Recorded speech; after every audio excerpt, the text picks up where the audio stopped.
भारत की राजधानी नई दिल्ली के 7 लोकसभा सीटों में नई दिल्ली लोकसभा सीट सबसे ज़्यादा हाई प्रोफाइल और सबसे ज़्यादा अर्बन रही है।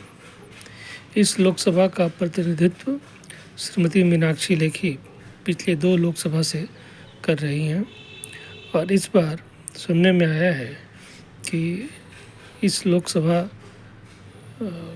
के नई दिल्ली सीट से उम्मीदवारी के लिए मीनाक्षी लेखी के अलावा 3 ऐसे बहुत ही हाई प्रोफाइल विशिष्ट श्रेणी के लोग हैं जिन्हें शायद भाजपा अपना उम्मीदवार बनाए।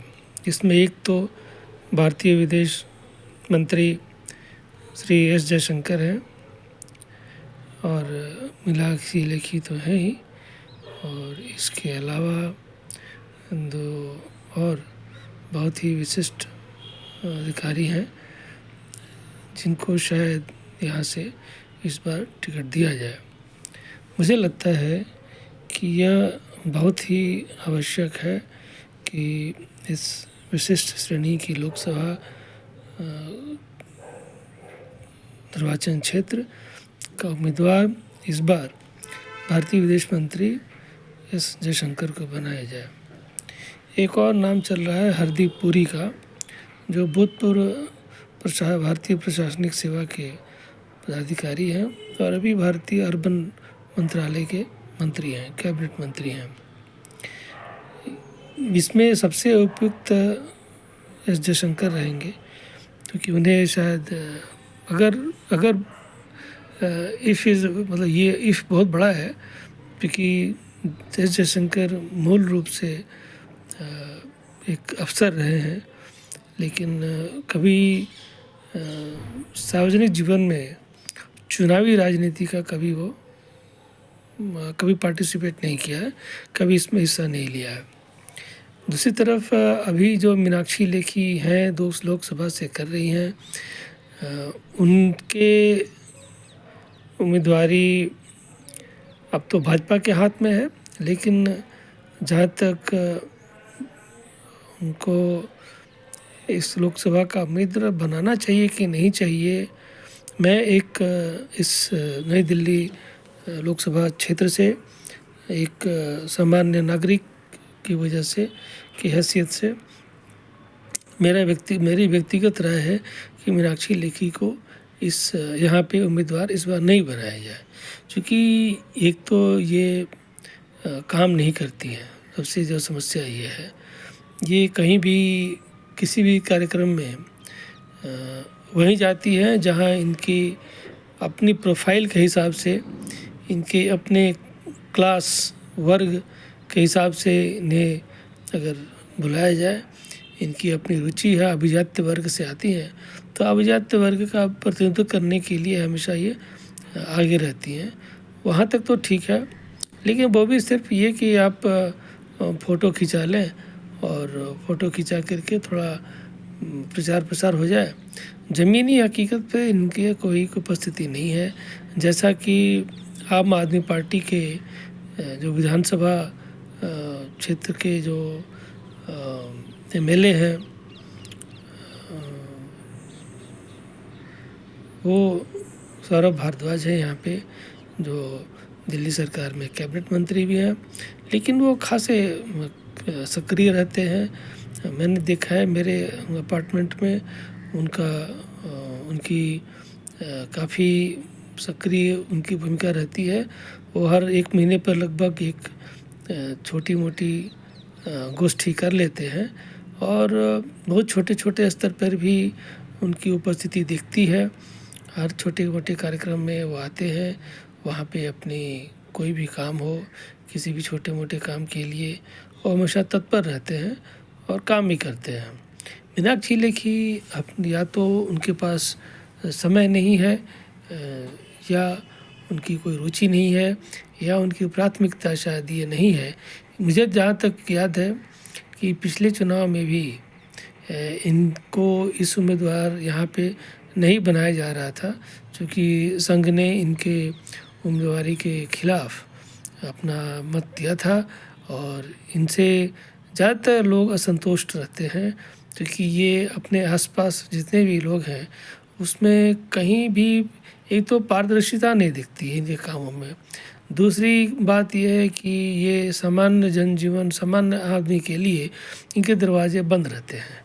ये मैंने तो कभी 5 साल में नहीं देखा कि कहीं भी ये सार्वजनिक रूप से लोगों से मिले जुले या उनके साथ गोष्ठी करें, उनकी समस्याओं को खुलेआम उनका निराकरण करें।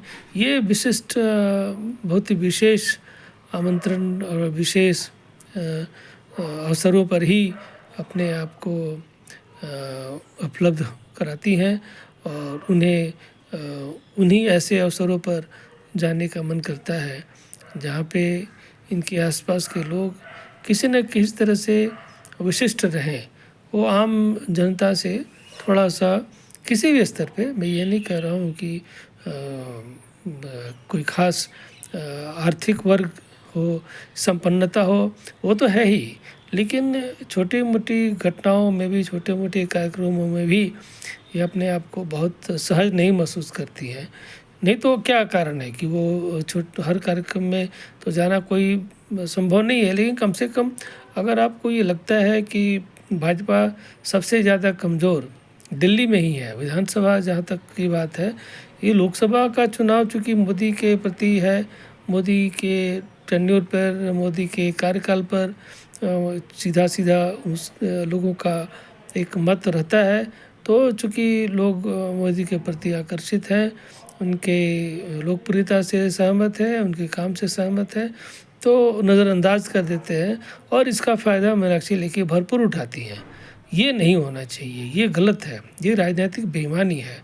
जब आप किसी क्षेत्र के लोगों का मत लेती हैं तो आपको उनके प्रति जवाबदेह होना चाहिए, उनके प्रति उत्तरदायित्व का भावना होनी चाहिए। ये आप उनको उस मत के लिए उनका आभार प्रकट करते हुए उनकी जो भी समस्याएं हैं उनका निराकरण करना चाहिए। नहीं तो आपको इतनी सुविधाएं जो मिल रही हैं, 4 लाख 3 लाख की सैलरी मिलती है, गाड़ी मिलती है, पीएन मिलता है, बंगलो मिलता है, 10-15 टाइप का आपको अलाउंसेस मिलता है, इतनी शाही टाइप की जीवन जो है वो आखिर किसने दिया है? ये तो यहाँ के लोगों ने ही दिया है ना, लेकिन कोई असर नहीं पड़ता है। ये बहुत मोटी चमड़ी के लोग हैं, ये अपने आप को भारतीय तो मानते नहीं है, ये मानते हैं अपने आप को कि बस ऊपर से आए, अंग्रेजी तो बोलते हुए, अंग्रेजी तो सब कुछ बोलता है, दिल्ली में अंग्रेजी कौन नहीं बोलता है? आप कौन से यहाँ 3 मार के आई हैं? यहाँ से छोटे सौरभ भारद्वाज क्या मैं विशेष रूप से केजरीवाल का बहुत ही कट्टर विरोधी हूँ, क्योंकि मैं बिल्कुल पसंद नहीं करता हूँ। लेकिन समस्या ये है कि आदमी के पास अब विकल्पहीनता की स्थिति है। केजरीवाल को आप आप गिन ही नहीं सकते किसी भी तरह के चुनाव में।